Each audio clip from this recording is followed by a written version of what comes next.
హైదరాబాద్ మహానగర విస్తరణ, అభివృద్ధికి అనుగుణంగా కార్యాచరణ ప్రణాళికలను రూపొందించేందుకు ప్రభుత్వం సిద్ధమైంది.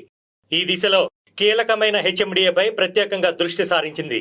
ఇప్పటికే ఔటర్ రింగ్ రోడ్ నుంచి రీజనల్ రింగ్ రోడ్డు వరకు ఉన్న ప్రాంతాన్ని కూడా హెచ్ఎండిఏ పరిధిలోకి తేవాలని ప్రభుత్వం నిర్ణయించిన సంగతి తెలిసిందే. కాగా ఈ మేరకు హెచ్ఎండిఏలోని వివిధ విభాగాలను బలోపేతం చేయనున్నారు. ప్రస్తుతం 7 జిల్లాల్లో సుమారు 7,200 చదరపు కిలోమీటర్ల వరకు హెచ్ఎండిఏ సేవలు విస్తరించి ఉన్నాయి. 6 వరకు పరిధి పెరిగితే ఇది 10,000 చదరపు కిలోమీటర్ల వరకు విస్తరిస్తుంది.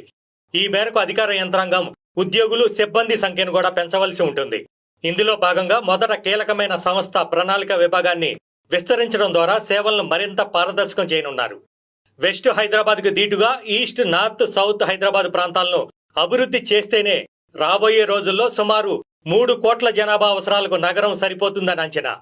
ఈ క్రమంలో హెచ్ఎండిఏ బాధ్యతలు మరింత పెరగనున్నాయి.